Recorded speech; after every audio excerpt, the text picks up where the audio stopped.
La realidad que vivimos sin conocer cada uno de sus colores, porque muchos son los tonos de la actualidad. Presentamos Matices, una producción de Noticias Monumental.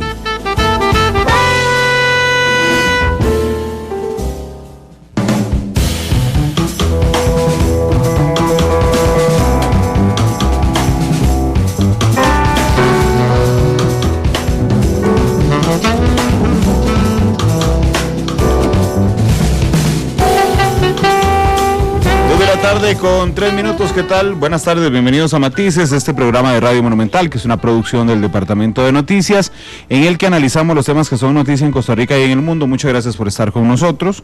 Hoy es un Matices internacional con un invitado nacional, en el que abordaremos el tema de Nicaragua, pero con una particularidad que ya se las voy a contar. Antes, nada más recordarles todas las plataformas en las que estamos en vivo esta tarde. Estamos en radio 93.5 FM, estamos en internet monumental.co.cr, estamos a través de Twitter @monumentalcr, estamos en CR Móvil, que es en la aplicación de teléfono celular, estamos en la cuenta de Noticias Monumental en Facebook Live. 20 segundos tenemos al aire ya en Facebook Live, con 30 personas ya con nosotros. Este programa lo pueden observar esta noche a las 8 de la noche por Canal 2 y lo pueden volver a escuchar a las 9:30 de la noche a través de Monumental, la radio de Costa Rica. Gracias a Rafael Benavides, a Isaba Centeno, Graving Isaba, a Ronald Ramírez también, que nos reporta en sintonía esta tarde a través de Facebook, y también a las personas que se suman a través de Twitter. Les decía que hoy vamos a hablar de Nicaragua. Invité hoy al expresidente de la República y ex secretario general de la OEA, y hago alusión directa a ese cargo porque me parece que es fundamental en lo que vamos a hablar hoy, a don Miguel Ángel Rodríguez. Don Miguel Ángel, bienvenido a Matices, ¿cómo le va? Randall, buenas tardes, muy contento de estar una vez más acá en su programa. Aprecio mucho esta oportunidad de conversar con un público tan especial como el que usted tiene, que lo sigue y con el cual uno puede hablar de los temas a profundidad. Todos tenemos la necesidad de utilizar el tiempo, que es lo más precioso que tenemos, de una buena manera. Para muchas personas no pueden darse el lujo de utilizar el tiempo en un programa de profundidad como este, pero hay un grupo de personas que tienen la posibilidad, tienen la decisión, dedican su tiempo para esto, y es muy importante que estas personas puedan tener una información de calidad sobre temas importantes para el país. Este es un tema muy importante para el país, es un tema muy importante para los derechos humanos, es un tema muy importante para la justicia, es un tema muy importante para la caridad, el amor que nos tenemos que tener unos a otros y ayudarnos cuando las cosas están muy complicadas, pero es además un tema muy importante para los intereses más básicos nacionales, porque nos afecta y nos puede afectar muchísimo. Claro, creo que inclusive más allá de ser que es innegable, don Miguel Ángel, un tema de importancia nacional, es un tema de importancia continental y un tema de importancia humana, ¿verdad? Porque a veces me siento como que regresamos como continente viendo las noticias que se producen ahora a los 70s y 80s del siglo pasado, cuando las dictaduras en América Latina eran generalizadas en la mayoría de los países, y puse su cargo en relevancia de exsecretario general de la Organización de Estados Americanos, porque realmente me parece que hay que ver este tema, además de Costa Rica, de lo humano, como un tema efectivamente continental. La semana pasada, que estuvo Antonio Guterres aquí, el secretario general de la Organización de Naciones Unidas, entiendo que usted tuvo la iniciativa de enviar una carta, conversó con los expresidentes de la República, los otros 6 expresidentes de la República, y estuvieron de acuerdo en firmar su iniciativa, que era mandarle una carta al secretario de la Organización de Naciones Unidas para pedirle una acción concreta respecto a Nicaragua. Así es, don Randall. ¿Por qué nació esto? Déjeme empezar con una corrección. Señor. Las cosas van tan rápido que eso no fue la semana pasada, fue esta semana, fue el lunes. Por Dios, fue el lunes cuando Antonio Guterres estaba aquí. Tiene razón, gracias, don Miguel. A veces a uno se le va. Yo decía, el lunes anterior. Pasa tanta cosa. Tiene razón. Que es increíble. Uno dice, ¿cómo puede ser tan poquito, hace tan poquito? Si han pasado tantas cosas. Realmente, bueno, yo no hubiera sacado nunca lo de que es iniciativa mía, porque al ser firmada por los expresidentes era de todos. Bueno, pero permítame decir por qué lo digo, sí. Porque estaba revisando los detalles para preparar la entrevista y encontré una referencia que hace el expresidente Luis Guillermo Solís en su Facebook, donde dice muy contento con la iniciativa del expresidente Rodríguez, a la que nos sumamos el resto de expresidentes. Sí, señor, yo le agradezco mucho eso al expresidente, pero realmente fue de todos, y ciertamente para mí, sí, quiero empezar con una nota muy positiva. Yo siempre me he sentido orgulloso de ser costarricense, siempre. Aprendí desde chiquitillo el honor de ser costarricense. Tenía una abuela, tuve una maravillosa abuela, que era muy culta, conocía muchas cosas, tenía muchos idiomas, y era nieta de Castro Madrid, y estaba muy orgullosa de ser nieta de Castro Madrid, y me hablaba mucho de la maravilla que era Costa Rica y lo que habíamos hecho en este país, y la guerra contra los filibusteros, y la educación nacional, y la primera escuela de niñas, y la universidad en Santo Tomás, y la explotación de café en el siglo XIX. De manera que yo nací con una admiración enorme para Costa Rica, que con el transcurso de los años solo se me ha hecho más grande. En los años 80 dediqué un tiempo, con la ayuda de jóvenes muy valiosos, hoy intelectuales muy importantes, no digo nombres porque la culpa de lo que haya de errores en ese libro es solo mía y no de ellos, y escribí un libro que se llama Al progreso por la libertad. Quiero tratar de interpretar la historia de Costa Rica a la luz de la capacidad de previsión que habían tenido nuestros tatarabuelos en el siglo XIX, previendo cosas que no eran necesarias para su época, pero que iban a ser muy necesarias para después. Entonces, he vivido muy orgulloso de mi país. Y en esta semana me he sentido muy orgulloso, en medio del dolor de lo que ocurre en Nicaragua, muy orgulloso de Costa Rica.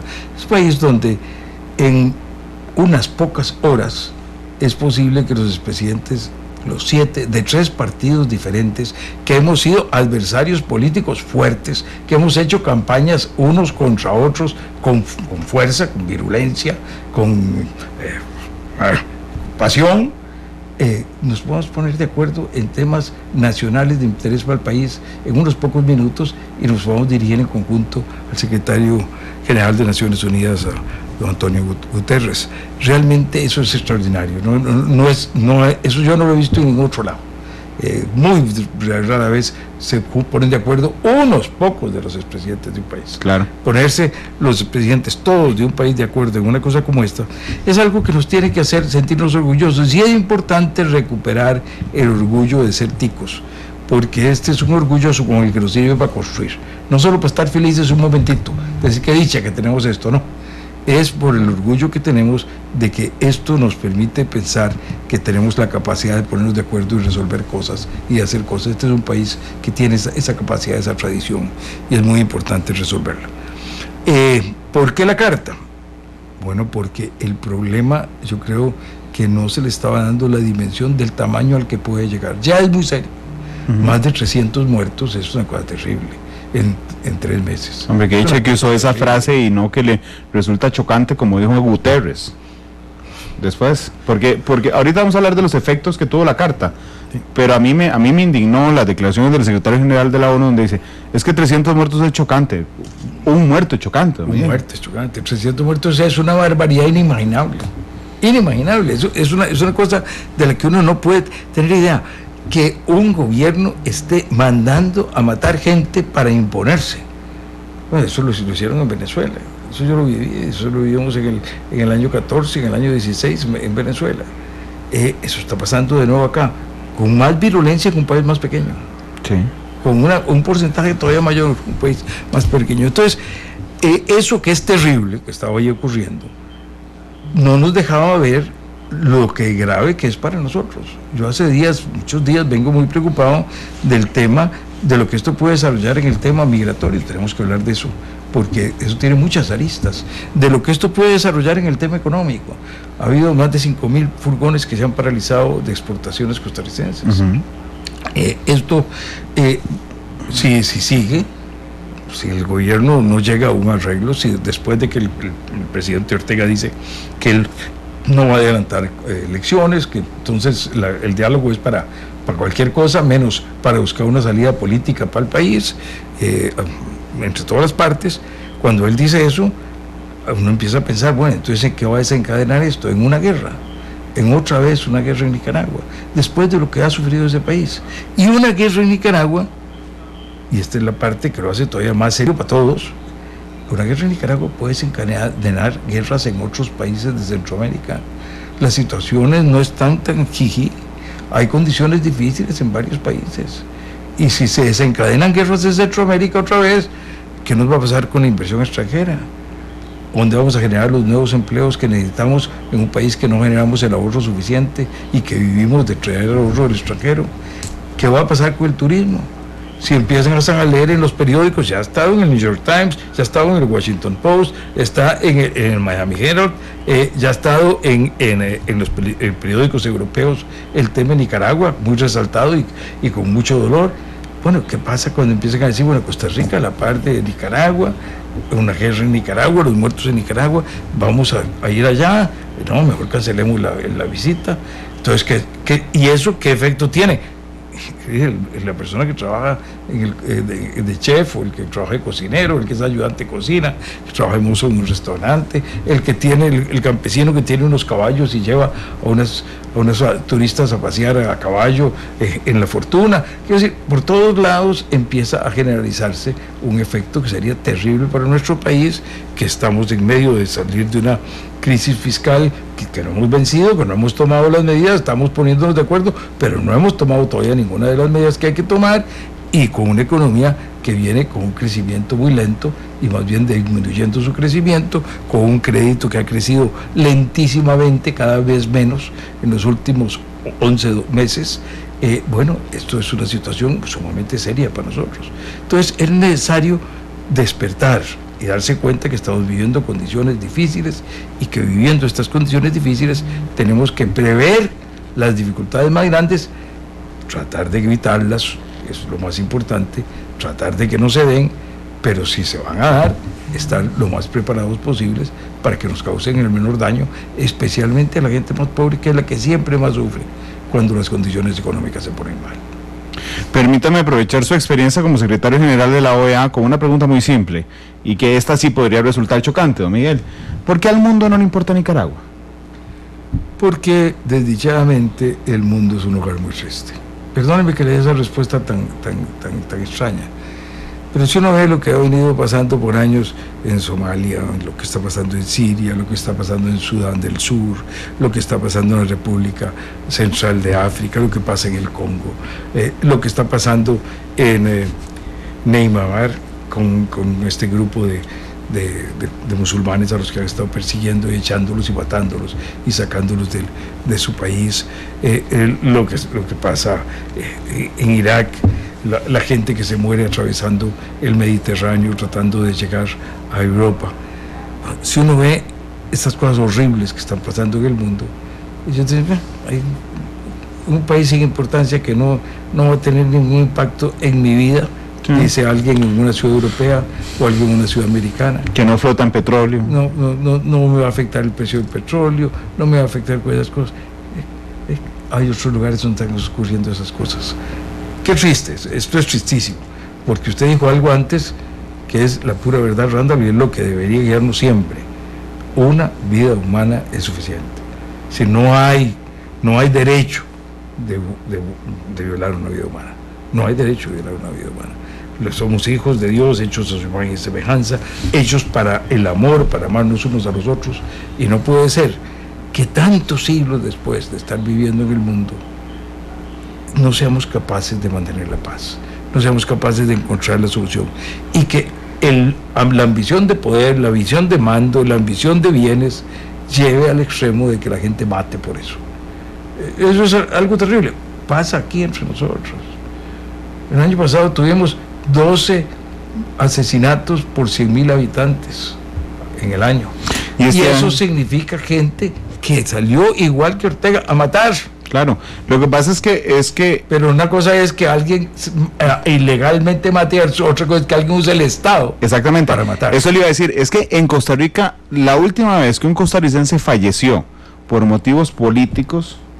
Fue en el 48. Fue en el 48. Fue en el 55. Después en el golpe. En la contrarrevolución yo creo que hubo muerto. 55, hace medio siglo. Sí, hace medio siglo. Hoy sería impensable que un solo costarricense muera por oponerse al gobierno turno. Que eso ocurriera sería terrible. Sí, sería una tragedia. Volver para atrás de una manera inconcebible. En Nicaragua hay más de 350, pero no solo es eso, es que un día de estos estaba aquí, invité a don Constantino Urcullo a hablar sobre Nicaragua, y al mismo tiempo hicimos contacto con el director de Human Rights Watch, que estaba ese día en Washington, y con Amnistía Internacional, su oficina en México.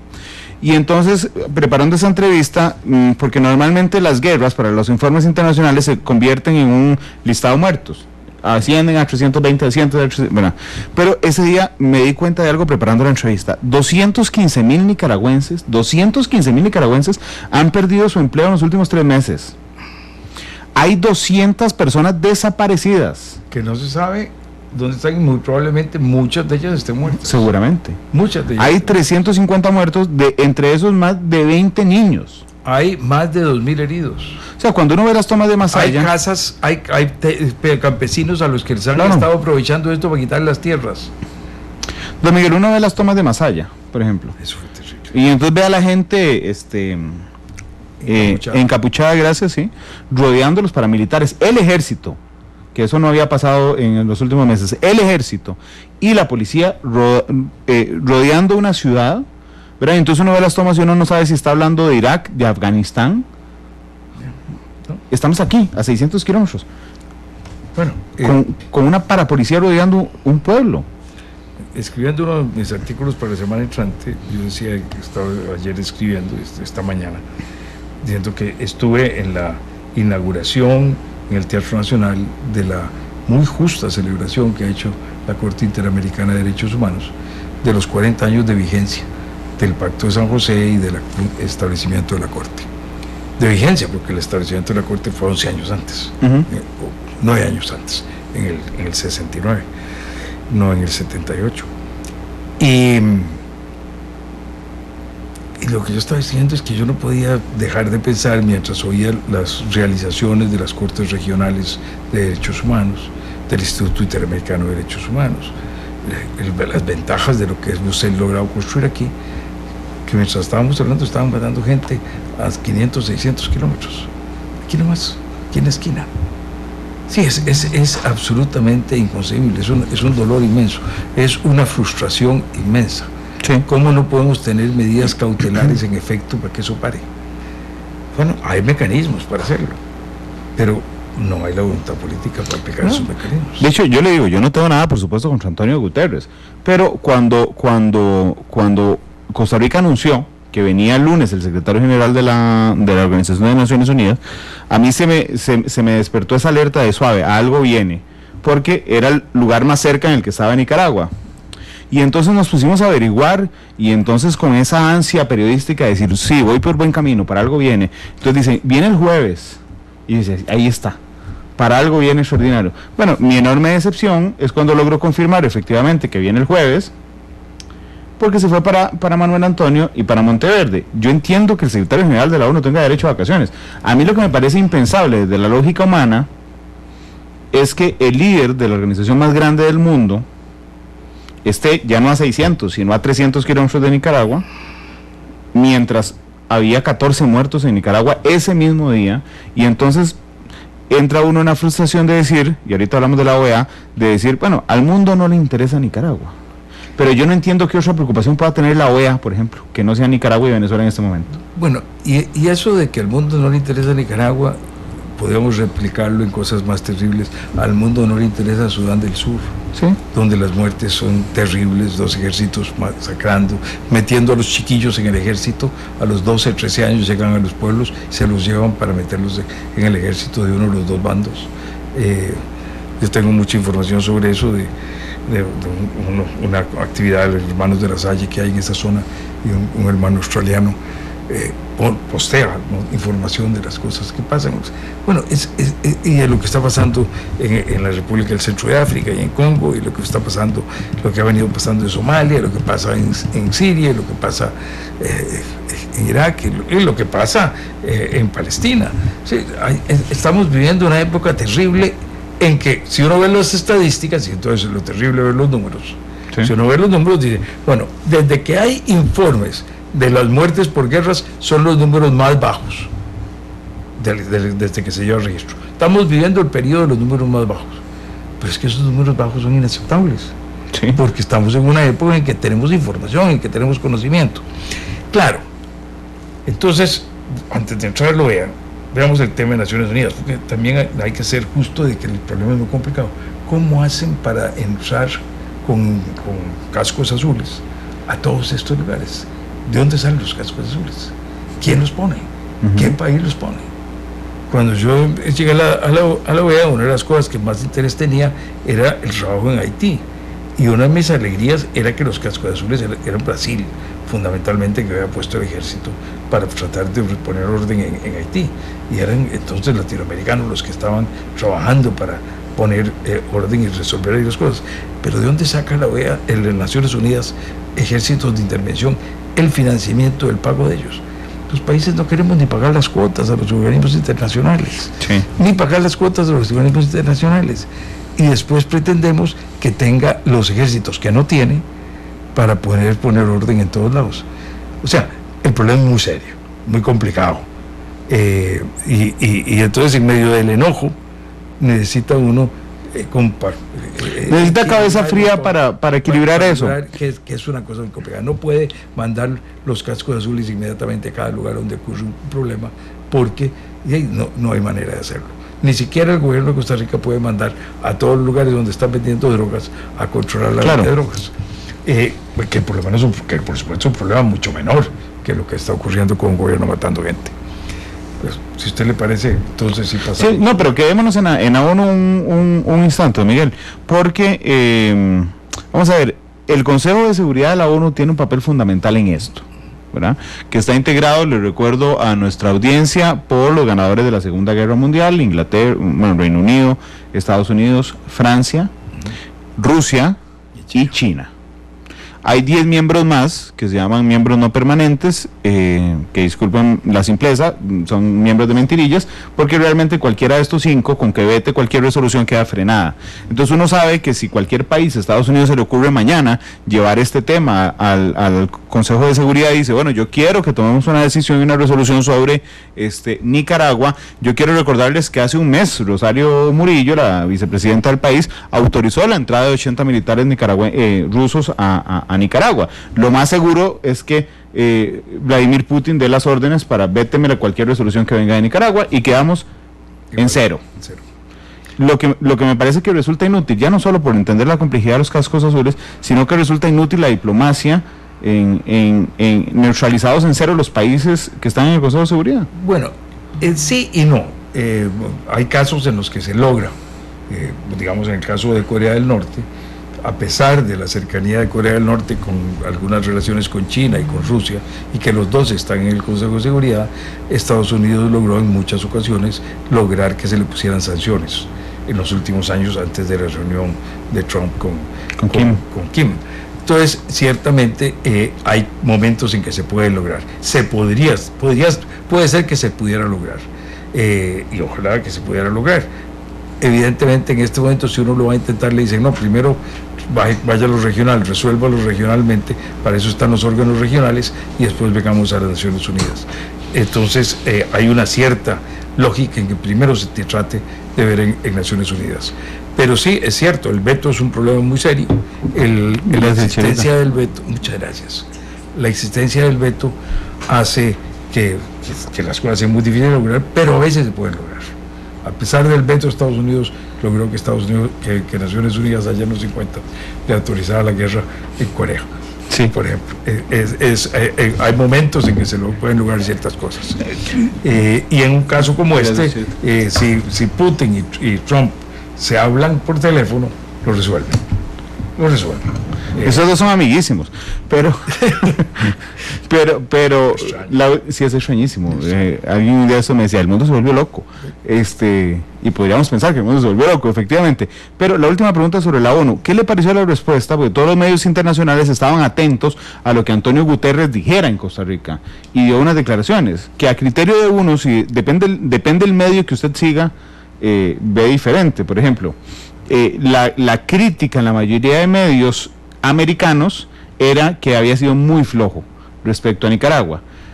Leí El País un día de estos, el de España, y decía, condenó fuertemente la represión de Nicaragua, y yo decía, qué raro, son las mismas declaraciones Y yo no lo veo fuerte. ¿A usted qué le parecieron las declaraciones de Guterres? No me parecieron fuertes. No. A mí no me parecieron fuertes. Yo tengo respeto por el señor Guterres, y lo conozco de los años 90, cuando era primer ministro de Portugal, y tengo una muy buena impresión de él. Es un hombre que se ha enfrentado a dictaduras, que le ha tocado luchar cosas complicadas, que tiene una trayectoria democrática. Fue el comisionado para los refugiados, alto comisionado de los refugiados muchos años de Naciones Unidas, de manera que conoce problemas sociales, los ha manejado, ha trabajado con ellos.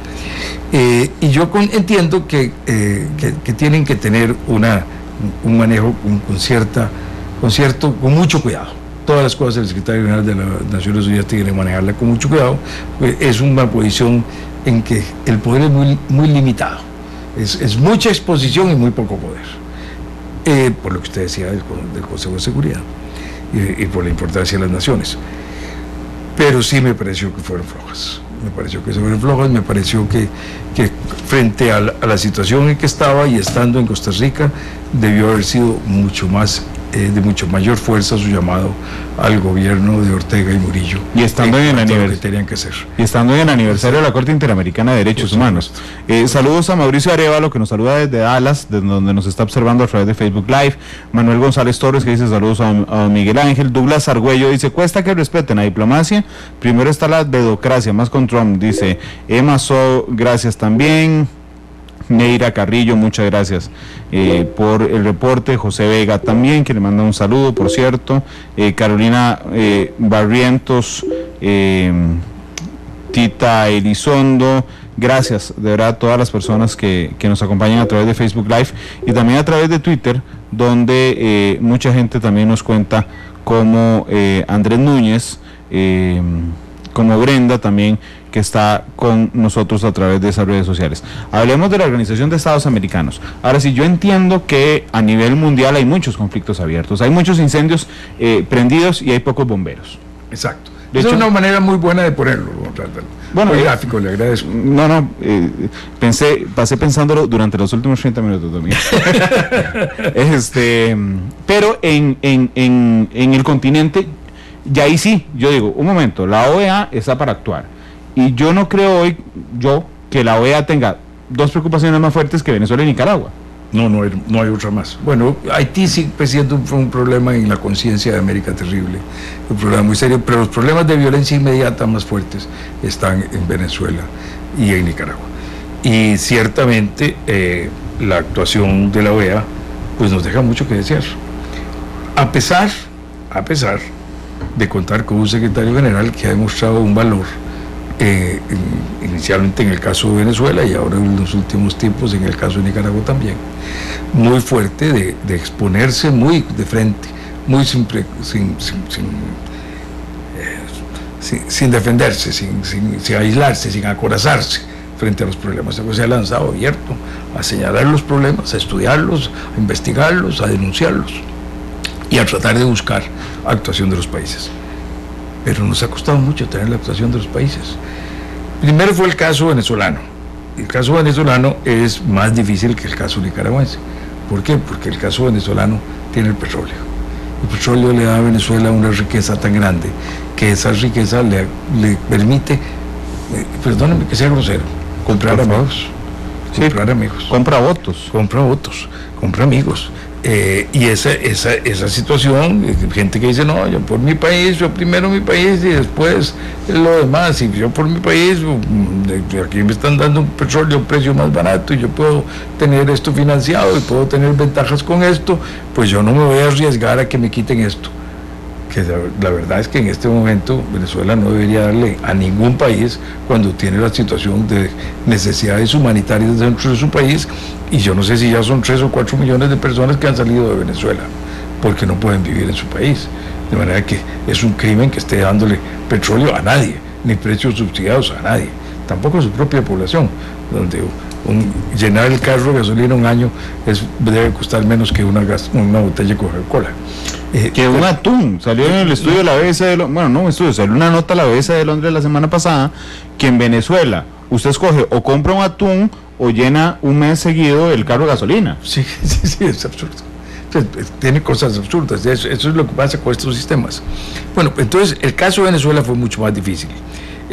Un grupo de expresidentes de España y de los dos partidos regionales españoles de las últimas décadas y de América Latina, o sea, con diferencias ideológicas, partidos de centro izquierda, partidos de centro derecha, entramos desde el año 15 en una organización que llamamos IDEA, Iniciativa Democrática de España y de las Américas, para tratar de ayudar a hacer conciencia en el continente y en el mundo sobre el tema de Venezuela, porque ya se veía la situación terrible que se ha ido haciendo cada vez peor. Y hemos estado tratando de que se lograra llegar a que se le pudiera llegar al momento de aplicar la Carta Democrática a Venezuela. Ha sido tremendamente difícil. Lograr que el tema se llevara al Consejo Permanente de la OEA tomó meses, a pesar de la ayuda del secretario general, a pesar de los estudios y de la información tan clara que había. Nunca logramos tener el número de votos suficientes para poder aplicar la Carta Democrática. Se logró con grandes dificultades al final de mucho tiempo tener mayorías con un grupo sólido de países opuestos a que de ninguna manera la OEA hiciera ni siquiera un pronunciamiento de condena sobre las situaciones de muertes en las calles de manifestantes, de presos políticos por cientos, de desabastecimiento, de enflaquecimiento de la población. Es uno de los casos terribles, los datos que se tienen de cómo la población venezolana ha perdido peso por la falta de alimentos, de muertes infantiles creciendo, de la inflación tan galopante que ya nadie la puede medir cuánto es. La calculadora de error, cuando la están intentando calcular al año en Venezuela, es una cosa terrible. Entonces, y ahí ha costado horrores poder avanzar en esas cosas. Ahí el gobierno, después de que hay una elección de un parlamento, de una asamblea legislativa, en que gana la oposición, se da el tupé de quitarle todas las prerrogativas, todos los derechos a ese parlamento, de darle el poder a un poder judicial al que han cooptado totalmente y al que desde que entrara el nuevo parlamento, en los últimos días del parlamento anterior, de la asamblea anterior, cambian los magistrados para poner gente totalmente sumisa. Y después llaman a una constituyente para quitar a todos los otros órganos y para tener un poder soberano, y después llaman a una elección donde no permiten participar a grupos de la oposición, y donde la oposición no puede participar evidentemente, sin ninguna garantía, con un tribunal electoral que tiene 4 rectoras, como las llaman allá, y un rector, que las 4 son totalmente a lo que diga el presidente Maduro. Entonces es dificilísimo. Bueno, y entonces viene Nicaragua, y en Nicaragua empieza una situación. Y inicialmente la posición en Nicaragua de la OEA hace una cosa muy importante, que vamos a ver qué son los datos, qué es lo que ocurre. Y la Comisión Interamericana de Derechos Humanos viene a Nicaragua en 2 misiones y viene a constatar qué es lo que está ocurriendo, y constata que se está matando a los civiles que están pacíficamente en las calles, y constata que hay la policía actuando, pero que además de que actúa la policía, hay grupos de turbas paramilitares apoyados por la policía con equipo bélico de ejército, que son francotiradores y que matan gente de un tiro en la cabeza o de un tiro en el pecho. La cantidad de muertos que hay de un solo tiro, claro, demuestra claramente que no se trata de que salieron con unas ráfagas de ametralladora, hacer así para ver que la gente se vaya, sino que lo que salieron fue a matar personas. Selectivamente, a matar a aquel que está allá, ¡pam! Eso es una cosa que es inconcebible que un gobierno lo haya estado haciendo, y que lo haya estado haciendo. Y empieza un proceso de negociación, y se va a una negociación con los jóvenes, con la sociedad civil, con la participación de los obispos de la Iglesia Católica. Y inmediatamente, a los pocos tiempos, ya sale el presidente Ortega y dice: no, yo no me voy a ir, yo no voy a adelantar elecciones, nada de esto está en juego, esto es un movimiento de un golpe organizado por estos grupos, que están los grupos derechistas del mundo organizando en mi contra, y ese golpe está participando la iglesia, y la iglesia tiene armas dentro de las iglesias.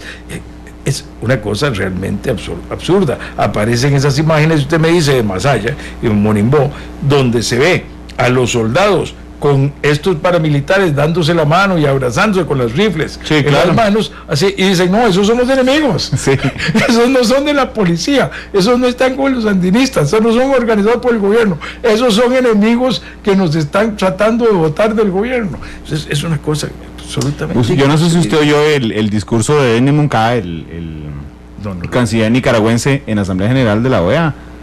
Por Dios, dijo que eran víctimas del crimen organizado internacional, textualmente, porque les estaban intentando dar un golpe de estado al crimen organizado. Permítame nada más, porque para el programa de hoy, don Miguel, habíamos estado conversando también con otro expresidente, que es el expresidente Luis Guillermo Solís. Qué bueno. Y solo quería leerle lo que le mandó a Febe Cruz, que produce Matices, la productora Matices, se lo envió esta mañana porque reconoce sus esfuerzos en esto. Don Luis Guillermo nos mandó esta mañana: no voy a poder acompañarles por razones familiares, les escribe a Febe, mis disculpas, no obstante en el tema Nicaragua, don Miguel Ángel ha asumido un papel protagónico como convocante de la carta y los expresidentes en un par de iniciativas muy interesantes, y por supuesto que le estamos apoyando en ellas. Así que yo sé que usted no quería decir que era usted el de la iniciativa, pero creo que hay que reconocerle, don Miguel, este tema y su experiencia, porque aquí va una pregunta para que me enseñe. ¿Yo qué va a enseñarle yo a usted? Esto me va, vea que me va a enseñar. ¿Para qué sirve la Carta Democrática de la OEA? Cuando usted me dice, intentamos aplicar la Carta Democrática, ¿qué es aplicar la Carta Democrática? Ok, voy a empezar con una anécdota del pasado. Y después vengo a esto, cuando no había Carta Democrática.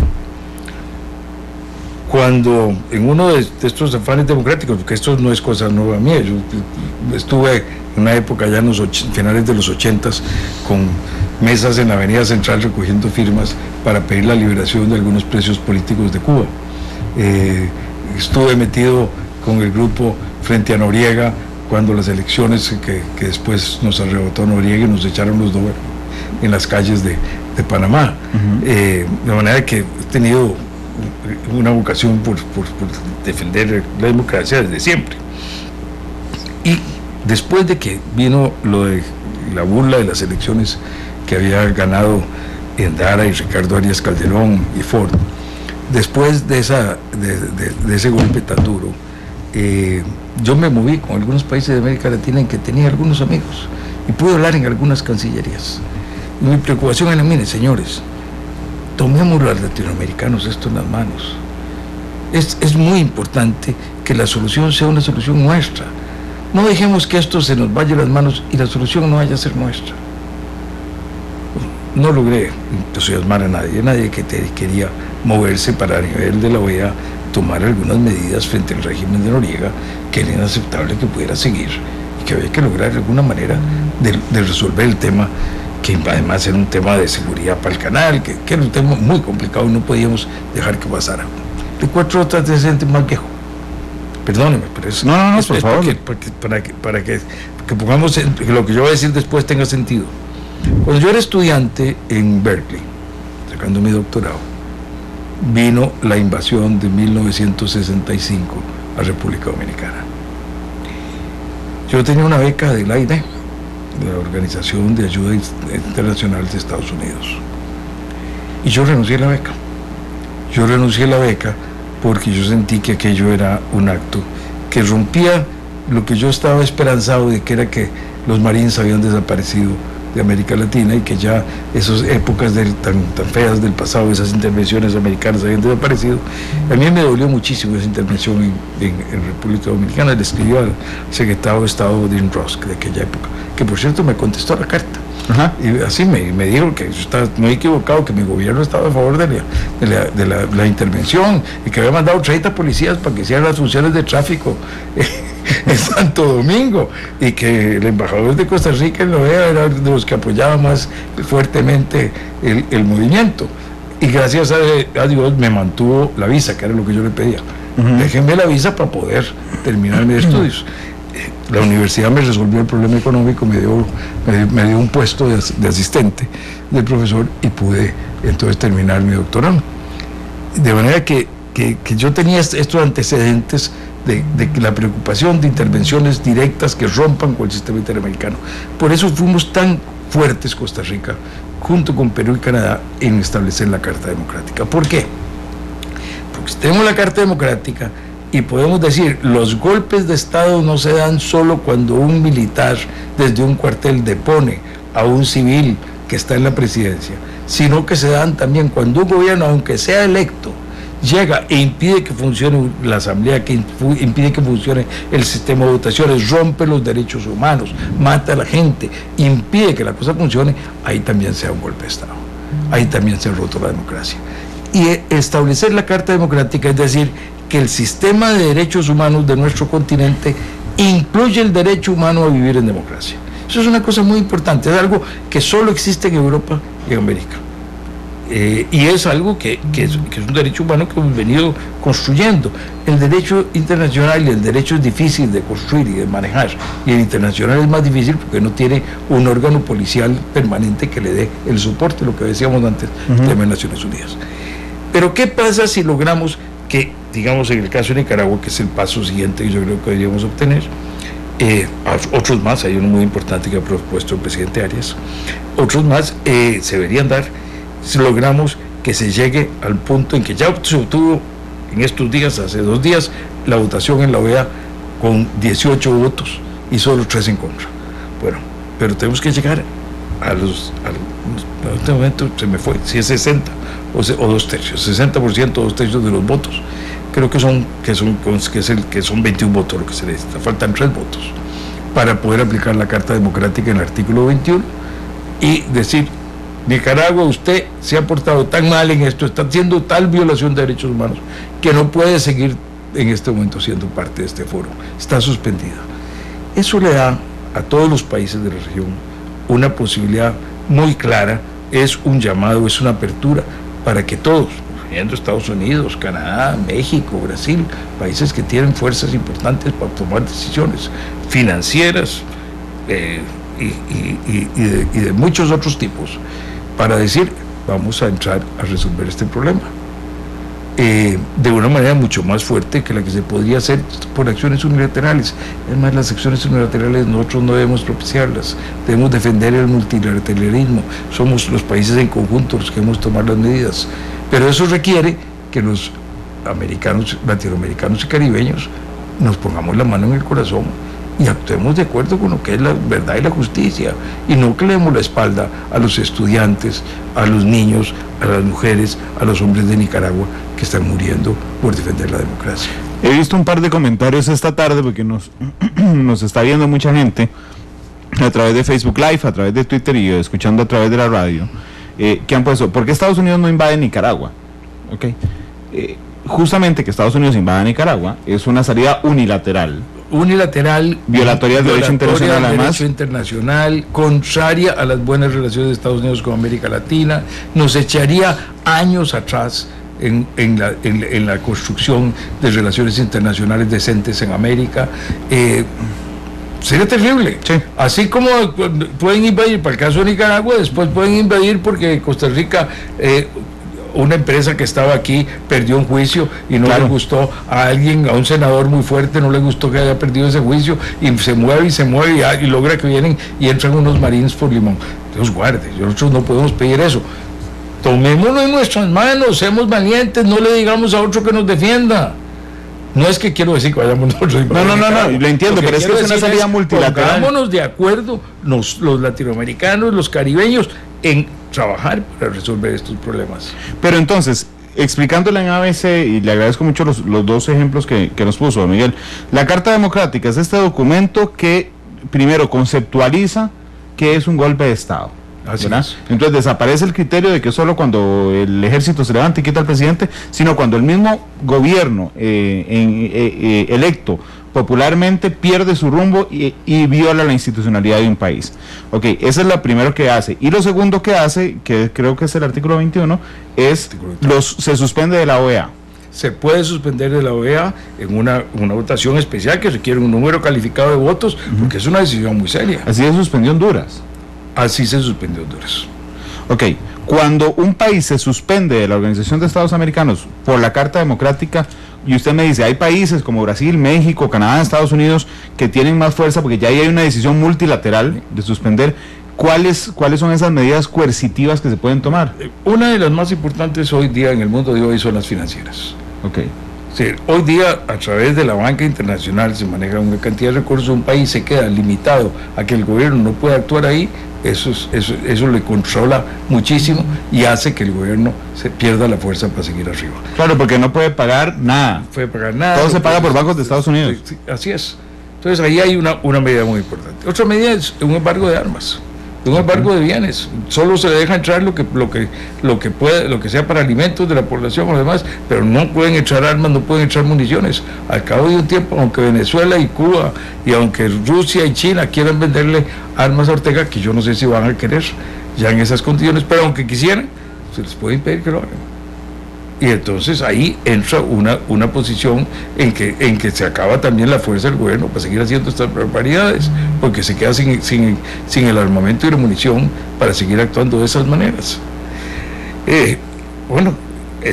Ahí tenemos un escenario de medidas. Finalmente en algún momento podría llegar a la decisión de que un contingente armado entre a poner orden en el país. Claro, pero bajo una decisión multilateral. Una decisión multilateral, con un comando multilateral y como una medida extrema que esperemos que nunca sea necesaria. Ahora me dijo, es que el expresidente Arias tuvo una propuesta. ¿Cuál es? La propuesta del expresidente Arias, que me parece muy, muy atinada, es que ya hay que llevar a estos señores a la Corte Penal Internacional.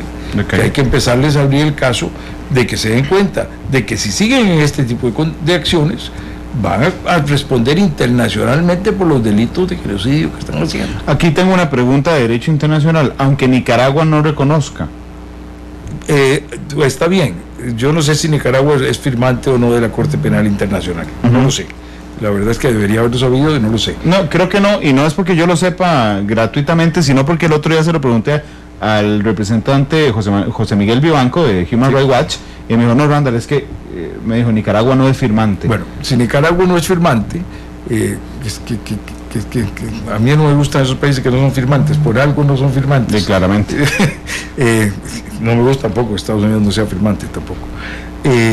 Porque no digan que es que por un lado sí me gusta, claro. Por otro no, de ninguno me gusta. Yo creo que Estados Unidos, uno de los problemas serios de política internacional que tiene es el nacionalismo, que ahora se ha exacerbado con el presidente Trump, pero que siempre ha tenido y que no quiere someterse a los entes internacionales, que sería mucho más inteligente someterse a ellos para lograr que más se sometan y para lograr mecanismos más eficientes de solución de problemas internacionales.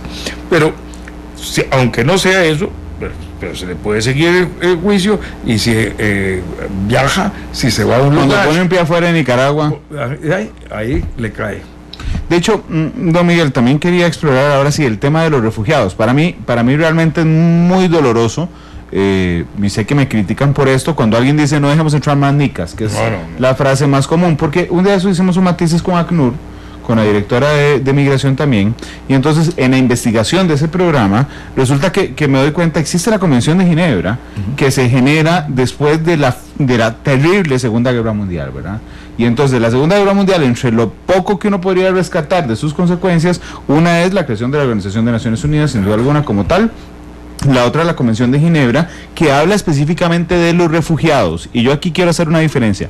Una cosa es que una persona venga porque quiere buscar trabajo, porque quiere conocer Costa Rica o porque le dio la gana de irse a su país, y otra cosa es el refugio. El refugio es cuando una persona se ve obligada por persecución porque su vida está en riesgo de su vida, de su integridad, a salir. Y entonces un día de esos hacía el ejercicio.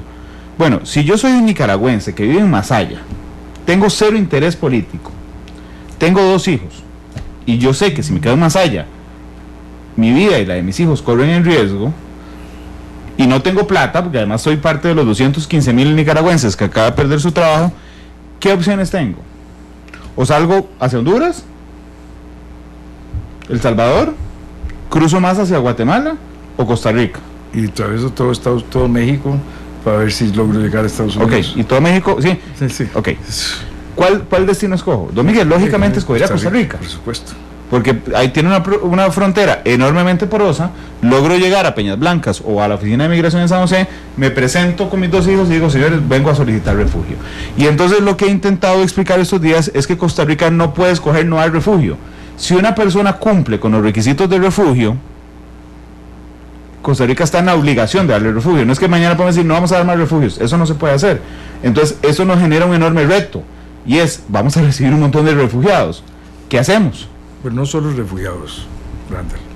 Si esto sigue así, esas otras personas que puede ser que no sean condición de refugiados, pero usted, le vuelvo a poner el caso, claro. Usted es el mismo, ya no está en Masaya, está en una ciudad más al norte. En Estelí, usted en Estelí. Está en Estelí, yo creo que en Estelí ha habido cosas también. Sí, en algunos lugares que ha habido en todos lados, ha sido terrible. Pero en un lugar donde no ha habido nada, usted está ahí, pero ya no tiene cómo alimentar a los 2 hijos que tiene. Sí, ya no tengo persecución, pero no tengo trabajo. No tiene trabajo, no tiene un pedazo de tierra, no tiene cómo. La tierra que tenía se la quitó un sargento, se la quitó, y usted ya no puede cultivar la tierra, y era lo que vivía. Y usted dice, ¿qué hago? Uy, me voy a Costa Rica a ver si me empleo de guarda, o me empleo en una construcción, o me empleo limpiando botas, o lo que sea, para ver cómo le mando plata a mis hijos y consigo comida para mis hijos. ¿O no lo hace? Sí, por supuesto. Pues por supuesto. Entonces, eso nos hace que pueda llegar una gran cantidad de gente también en esas condiciones. Y yo creo que una de las tareas más importantes, que dicha que sacamos este tema, una de las tareas más importantes que tenemos que tocar en Costa Rica en este momento, es que frente al dolor de Nicaragua, lo que en nosotros cabe es la misericordia y el amor.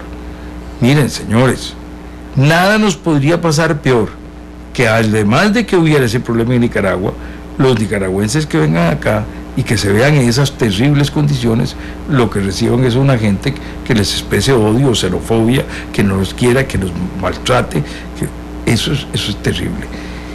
Yo creo que una de las cosas más importantes que tiene que hacer, y lo digo con el dolor de decir esta palabra que es muy dura de decir, tiene que hacer la radio, la televisión, la prensa, los comunicadores, los políticos, los sacerdotes, los pastores, todos los que ejercemos la posibilidad de hablar con mucha gente, es predicar el amor en este momento y darnos cuenta de que los pobres nicaragüenses en este momento son aquel pobre hombre que quedó a la vera del camino cuando iba camino a Jericó en el Evangelio de Jesús, y que pasaron el levita y el sacerdote y no lo atendieron, pero llegó un samaritano bueno que lo atendió. Tenemos que atenderlos, tenemos que ayudarlos, tenemos que desarrollar en nosotros sentimientos de compasión y de amor. No queremos que esto se nos haga un problema enorme. Tenemos que trabajar todos para resolver el problema en Nicaragua, para que en Nicaragua tengan su posibilidad de desarrollo, para que no nos venga el problema de que no podamos exportar, para que no nos venga el problema de que se nos vayan los turistas, para que no nos venga el problema de que se nos acabe la inversión internacional, para que no nos vengan problemas que nos causen mucho daño.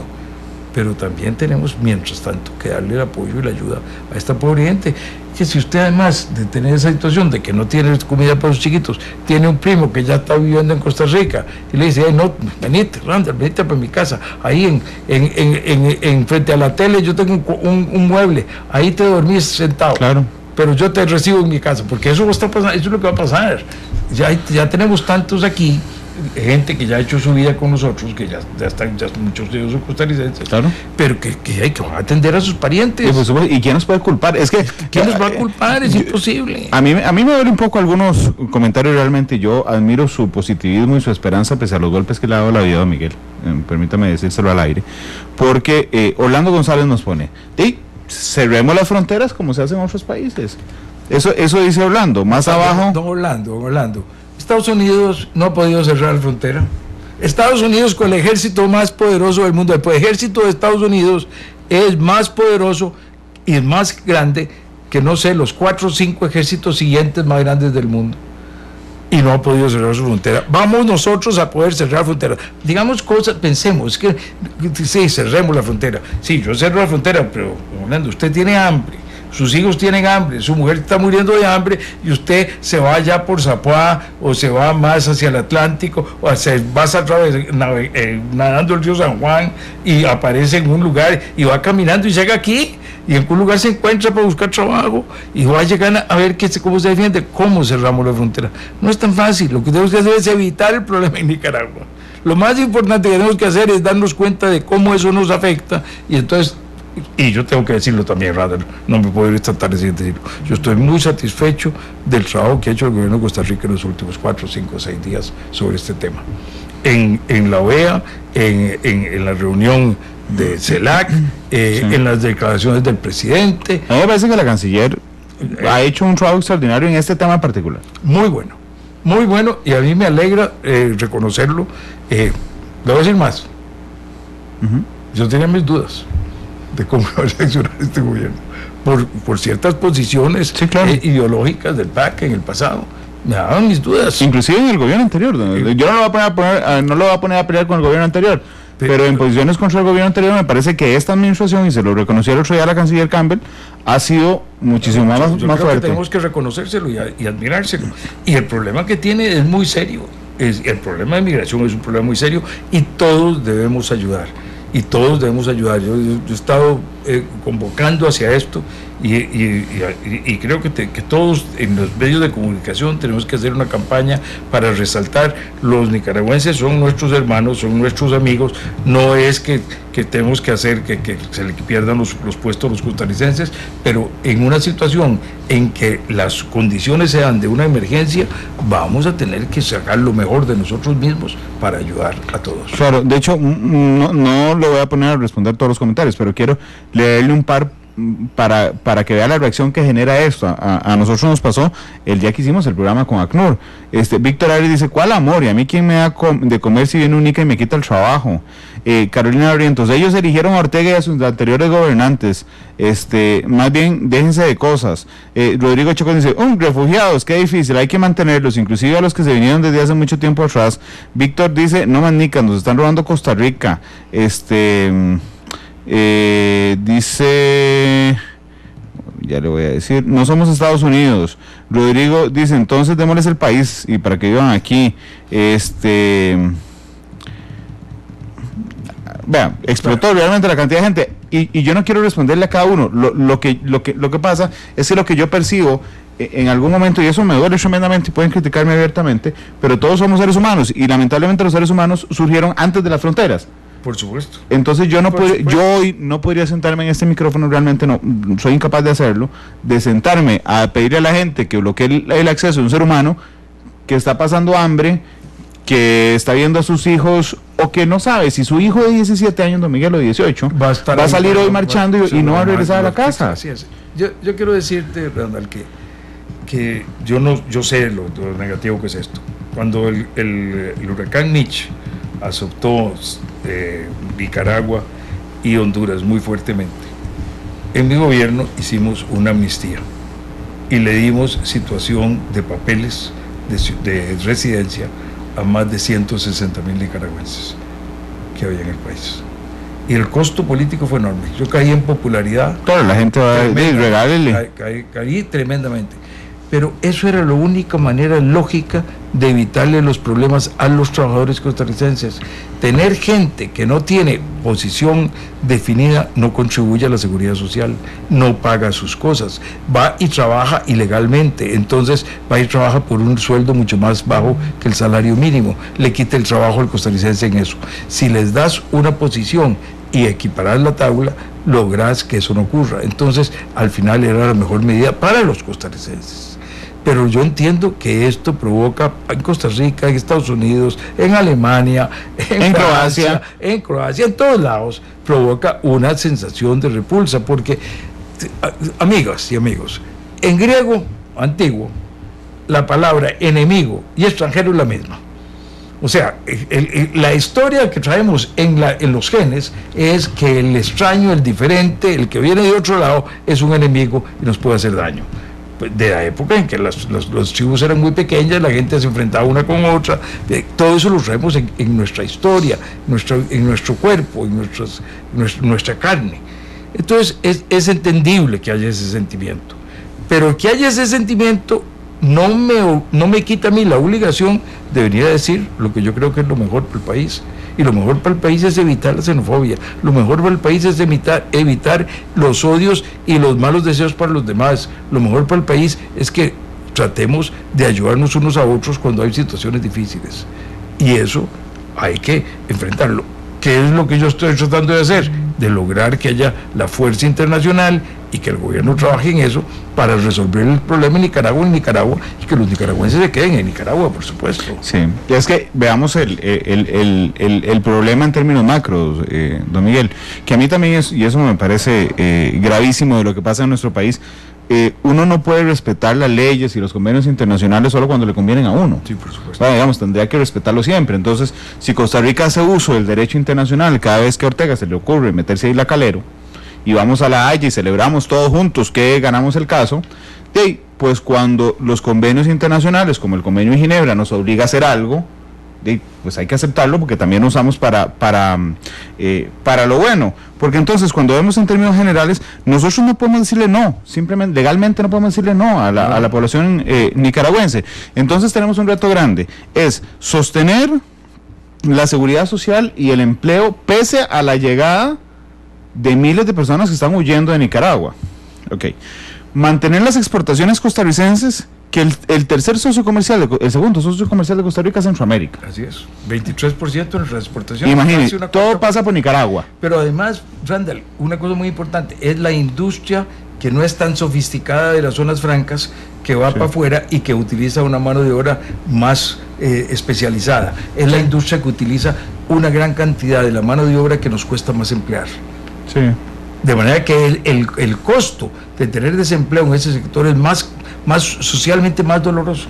Sí, no había caído en cuenta de eso, tienen razón. El primer destino de exportaciones costarricenses es Estados Unidos, no hay duda. Y el primer producto de exportación costarricense son dispositivos médicos. Sí, claro. Esos dispositivos médicos van a Estados Unidos y a Europa. Pero los productos agrícolas, que es el segundo producto más exportado de Costa Rica, ese se va una parte a Europa, una parte a Estados Unidos, pero el gruesísimo de esa parte se va para Centroamérica. Y la industria, claro, la industria alimentaria, los bizcochitos, sí, los frescos en tetrabric, las caleas, la leche. Todo eso sale por camión hacia los países de Centroamérica, pasando primero, por supuesto, por Nicaragua. Lo que está pasando es que aquí salen los trailers, no pueden pasar por Nicaragua. Ahora vamos a ver si activamos el ferry con El Salvador, y que claramente, si yo, Randall, tengo una empresa que se llama Los Patitos y exporto bizcochos, entonces resulta que me van a decir, sí, claro, Randall, pero es que ahora usted vendía el bizcocho $1 en El Salvador, ahora lo tiene que vender a 3 porque tiene que pagar el ferry en el que tiene que mandar, y entonces yo voy a ver si es rentable para mí o no, voy a perder utilidad, entiéndase ganancias, voy a perder inversión, o seguramente dejaré sin trabajo a alguno de mis empleados porque no me alcanza para pagar. Ese es el otro problema que tenemos en ese instante. El tercer problema, por supuesto, es el tema del seguro social, que es un gran aspecto, pero el día que uno me decía, Costa Rica puede pedir ayuda, yo no creo que sea tan fácil pedir ayuda, y un momento empezar a pegar gritos, hey, se nos vinieron 5,000, 6,000, 100,000 personas, necesitamos que nos den plata. Lo que podemos conseguir es una ayuda para hacer unas escuelas, y alguna ayuda para algunas cosas, nos van a dar alguna ayuda, pero es muy poca comparada con lo que necesitamos. Cuando la guerra de Centroamérica de los 80, hay que recordarse que estábamos en plena Guerra Fría.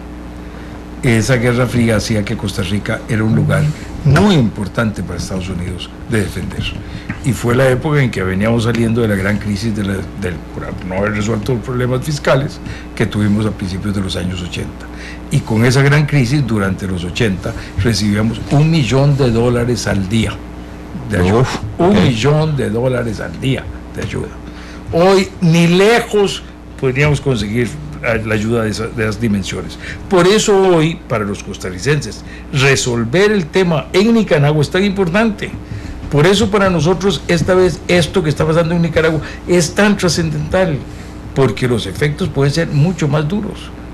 Por eso es que la carta de los expresidentes es una carta que lo que viene a decirle al secretario de Naciones Unidas es, mire, esto es un problema muy serio, nos duele mucho lo que pasa en Nicaragua, pero esto es un problema muy serio para Centroamérica, porque esto si la conflagración sigue y ahí se convierte en una guerra civil, el efecto puede ser terrible para los guatemaltecos, para los salvadoreños, para los hondureños, para los costarricenses. además del terrible efecto para los nicaragüenses. ¿Qué hacemos para activar entonces? Me parece a mí, no sé si usted lo comparte conmigo, que la salida es activar la Carta Democrática. Yo creo lo mismo. Ok, tenemos un secretario general fortísimo. Gracias a Dios. En sus posiciones, dichosamente, porque permítame decirle que después de usted, cuando quedó José Miguel Insulza de secretario general de la Organización de Estados Americanos, contra quien no tengo nada en particular, pero nos acostumbró durante muchos años a una posición muy tibia, casi como la de Guterres el otro día, de no me comprometo con nada, para estar a la mitad de las cosas. Almagro viene y se compra el pleito, que seguramente lo que va a garantizar es que no vuelva a ser secretario general de la OEA, pero se compró el pleito. Lo tenemos fortísimo, y aún así no logramos los votos para activar la Carta Democrática. Bueno, yo creo que ahí hay cosas que tenemos que reconocer. Yo creo que Costa Rica cometió en los últimos años un error muy grande de descuidar nuestras relaciones con el Caribe. Okay. Y ya lo pagamos cuando Calero. Okay, sí, cuando porque Calero tuvimos un problema muy serio. Nosotros no logramos el apoyo de la OEA adecuado que debíamos haber tenido cuando Calero. Ellos son un montón de votos. Son un montón de votos. Y además son países susceptibles. Cuando yo estaba en el gobierno teníamos 3 embajadas en el Caribe. Yo prefiero una embajada en el Caribe que una embajada en Asia o en África. Es una zona de cuyos votos dependemos. Cuando yo fui presidente, cada año cuando iba a Naciones Unidas a la Asamblea General, gastábamos una plata y invitábamos o a un desayuno o a un almuerzo o a una cena a todos los representantes del Caribe que llegaban, porque ellos no tienen una gran cantidad de relaciones con muchos países que los atiendan, y entonces logramos establecer una relación. Con base en eso hicimos el Tratado de Libre Comercio, primero con Trinidad y Tobago, que después fue con todo el CARICOM. Y tuvimos una época de inicio de relaciones y de trabajo, que eso el país lo ha descuidado. Yo creo que el país, unos trabajos de Cancillería importante es recuperar nuestras buenas relaciones con el Caribe y fortalecer mucho nuestras relaciones con el Caribe. En segundo lugar, creo que Costa Rica, a nivel del peso que tiene Costa Rica, debe hacer un trabajo muy importante en el Congreso de Estados Unidos, con senadores, con congresistas republicanos y demócratas, con la gente de Home Security de Estados Unidos, con todos los grupos, haciéndoles ver lo peligroso que todo esto es para Centroamérica y haciendo ver que este problema no lo vean como un problema que frente al de Sudán del Sur es pequeño y que entonces no es tan importante para ellos, que lo vean que puede ser importante, muy grande, porque es Centroamérica que está en su vecindario, y que así como a nosotros y a la gente nuestra le preocupa la migración, a ellos les preocupa la migración, y que esto puede tener un impacto migratorio importante sobre ellos. Entonces nosotros necesitamos hacer un trabajo donde debería estar la UCAEP, deberían estar los sindicatos, debería estar el gobierno, haciendo presión y apoyo en Estados Unidos de la necesidad de resolver esto. ¿Por qué? Porque Estados Unidos puede poner mucha presión para obtener los votos. Y me parece, no sé qué piensa usted, que México lo podría hacer, porque México está viviendo una situación muy particular, ¿verdad? México critica enormemente el trato de los migrantes en Estados Unidos, pero lo cierto es que el trato de los migrantes centroamericanos en la frontera de Chiapas, entre Guatemala y México, es más cruel aún. Y a todo lo largo de México. Y tiene razón, y a todo lo largo de México, porque escuchar a un guatemalteco las historias de haber pasado por México completo para llegar a la frontera de Estados Unidos son espeluznantes. Pero con el cambio de gobierno del nuevo presidente Andrés Manuel López Obrador, tal vez se abra un espacio, yo no lo conozco por supuesto, tal vez se abra un espacio para que México también lidere alguna intención diplomática de mover el tema de la Carta Democrática en la OEA. Pero hay que hacerlo muy pronto, porque más bien... No nos da 5 meses. No, y es que el tema no es eso, es que es peor. El presidente electo de México ha dicho, el secretario de Relaciones Exteriores designado por el presidente de México ha dicho que ellos van a volver a una posición estricta de no intervención. Y señaló directamente los casos de Venezuela y Nicaragua. De manera que después de diciembre la situación va a ser mucho más dura. Nosotros tenemos que resolver esto antes. Tenemos que ayudar a que esto se resuelva antes. El gobierno de México, en el caso de Venezuela, ha sido un gobierno que tuvo una posición muy fuerte en el Grupo de Lima y que ha venido trabajando muy fuerte para estos objetivos. Y hay que aprovecharnos de estos meses que le quedan para contar con el gobierno de México que ciertamente va a estar muy afectado también por la migración. Claro, pero tiene razón, nunca pensé decir esto, pero deberíamos trabajar entonces con Peña Nieto. Sí. Hay que aprovechar, hay que recordar, Andrés Manuel López Obrador asume el 1 de diciembre, son 5, bueno, para esto sirve, es un plazo larguísimo el del traslado presidencial en México, pero bueno, esta información que nos ha dado Miguel es fundamental. Ya México adelanta entonces, nos dice don Miguel, respecto al nuevo gobierno que no se meterá, en español, ni en Venezuela ni en Nicaragua, así que aprovechemos ahora que se está metiendo. Sí. Movamos las cosas. Estados Unidos ha impuesto sanciones, que se mueven muy lento también, don Miguel, pero impone sanciones. Europa, no podemos olvidar Europa. En Europa el sandinismo es como igual que pasó con Castro en Cuba. Entraron como los grandes héroes, todos los tenemos como grandes héroes, muy pocos ya se acuerdan, porque los viejos somos menos, de la felicidad en la Avenida Central en Costa Rica en el 79, cuando cayó Somoza y cuando el mundo los vio como héroes, sí, era claro. Verdad, venían de una lucha muy importante. Todavía ese espíritu romántico hay mucho en Europa, hay que aclarar lo que está pasando en Nicaragua, en Bruselas y en muchas de las cancillerías europeas. Hay la necesidad de información, de poner presión, porque las medidas financieras de Estados Unidos y Europa principalmente son los que tienen que tomarlas. Claro, que les duela. Sí, claro. Pero es increíble, estaba para otra cosa leyendo, reporteando información respecto a Rosario Murillo, que es una figura, a mí me llama poderosamente la atención. La santera y esotérica y la mezcla entre solidaridad y cristianismo de Rosario Murillo.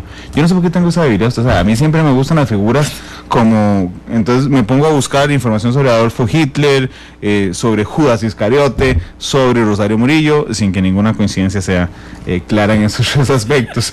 Pero Rosario Murillo es sobrina nieta de Sandino. Entonces, Sandino, que luchó justamente, digamos, por defender los derechos sociales nicaragüenses y que dio origen con su nombre y con su lucha al Frente Sandinista, resulta que la sobrina nieta está ahí haciendo realmente, don Miguel, lo que le da la gana. Hoy leía una entrevista con Sergio. No tiene la culpa de eso. No, por supuesto. Lo que digo es que la memoria histórica, ella es sobrina nieta. Hoy leía una entrevista, no sé si la leyó, con Sergio Ramírez en La Nación, ¿verdad? Entonces Sergio Ramírez, que fue compañero, por supuesto, de lucha de Daniel Ortega, un magnífico escritor nicaragüense, que luego se separa del sandinismo, dice, tal vez Daniel lo que busca es una guerra civil. Sí, lo dice. ¿De qué le serviría a Daniel Ortega una guerra civil en este instante? Matar más fácilmente. Ahora sí, sin la cobija de la institucionalidad. Y obtener, ¿cómo se llama? Apoyo de los revolucionarios estilo el grupo de Sao Paulo, que es que estos días en una parte de ese grupo muy importante le dio su apoyo desde La Habana. O sea, obtener el apoyo de la izquierda romántica. Es que, acordémonos de una cosa, los humanos nos apropiamos de modelos, de ideas, y las manejamos con tal pasión que somos capaces de hacer cosas como Sartre y sus amigos intelectuales franceses de los años 50, apoyando a Stalin en los 30, en los 40, en los 50, mientras estaban haciendo la matanza de la purga. Las purgas más violentas en Rusia, y mandando a la gente a Siberia, y murieron asesinados. Se calcula que llegaron casi a 2 millones de personas, no en las guerras, no, en las persecuciones. Bueno, y sin embargo, a pesar de que eso estaba ocurriendo, 2 millones de personas, la mitad de la población de Costa Rica casi. Y sin embargo, los intelectuales franceses con pensamientos muy lindos escritos les daban el apoyo. Entonces, es muy importante frente a esas complicaciones de que nos apasionamos por una idea, no queremos quitarnos, no queremos decir que nos hemos equivocado en apoyar un grupo, es muy importante darle información de lo que está pasando. Sí. Ayer leí una nota de la BBC de Londres sobre qué es lo que sostienen las personas que niegan el Holocausto, ¿verdad? Entonces cuando uno lo lee hoy, después de 50 años o de 40 años, uno dice, por Dios, ¿qué son estas cosas tan ridículas? Por ejemplo, decían, uno de los argumentos de los negacionistas, les llaman así, es que los judíos huyeron de Alemania hacia otros países y de Polonia y de algunos otros europeos, huyeron porque tenían malos matrimonios. Entonces que nunca reportaron que se habían presentado. Bueno, eso que hoy suena ridículo, don Miguel, cuando leamos la declaración de la conferencia de Sao Paulo, que se desarrolló la semana pasada. Mientras se estaba matando la gente. Exactamente. Dentro de 40 años nos va a parecer igual de ridículo, sí, con la disculpa de las personas que firmaron la declaración, pero cuando uno la lee y dice, en Nicaragua que se están dando un golpe de Estado y damos nuestro apoyo al gobierno de Ortega para que siga respetando los derechos humanos. O sea, por Dios, realmente la posición internacional es muy hipócrita. Estaba revisando, porque la OEA el viernes pasado logra la condena de la violencia en Nicaragua. Lo hace con 21 votos, dirigido el Consejo Permanente en la presidencia por Costa Rica. Sí, ¿verdad? Y entonces logra 21 votos a favor, que era lo que necesitábamos. Pero uno revisa y dice, suave, hay 3 que votan en contra. Cuba, Venezuela. Salvador se abstuvo, fueron Cuba, Venezuela y San Vicente y Granadinas. Okay. Esos son los 3 en contra, pero a mí me parece todavía más importante las 7 abstenciones. Sí. Porque las 7 abstenciones no son ni chicha ni limonada. Ahí es donde hay que pescar. Claro, ahí es donde hay que pescar. Pero realmente, para activar la Carta Democrática, los que votaron en contra, ya sabemos que van a votar en contra. Sí. Pero los 7 es muy complicado, porque de alguna forma están comprometidos a abstenerse por el petróleo y por lo que sea. Por amistades ideológicas y por el petróleo. Pero tienen sus intereses propios. Cuando se hace un lobby importante sobre esto, muchos de ellos van a caer en razón. Yo creo que se puede seguir obteniendo cada vez más apoyo para esto. Yo no soy un pesimista, yo no creo que el caso está perdido en Nicaragua. Espero principalmente que no dé origen a una guerra civil y que no siga la matanza. Aquí le están preguntando, Miguel, ¿cuál cree usted que sería el plan B si no podemos activar la Carta Democrática? Si no se puede activar la Carta Democrática, tenemos que empezar a tener acciones puramente de defensa costarricense. Tenemos que ser más eficientes, trabajar, crecer más la economía, conectarnos más con otros mercados, tirarnos más a vender a otros lugares, tratar de colocar en el Caribe lo que vamos a colocar en Centroamérica. Plan A, Miguel, lo que acaba de decir en plan B lo hemos intentado hacer durante los últimos 10 años. Son las 3:19. ¿Qué seguir en eso? Permítame, no hice una sola pausa, está muy interesante el programa, vamos a hacer la única pausa comercial, regresamos, son las 3 de la tarde con 19 minutos, gracias por estar con nosotros, ya volvemos con más del expresidente y secretario general de la OEA, don Miguel Ángel Rodríguez.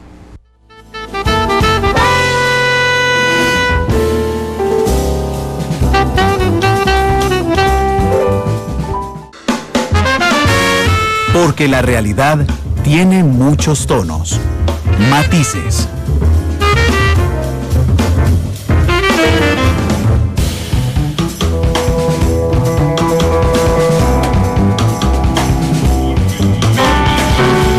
De la tarde con 24 minutos, gracias por estar con nosotros en Matices. Estamos con el expresidente de la República y secretario general de la OEA, don Miguel Ángel Rodríguez.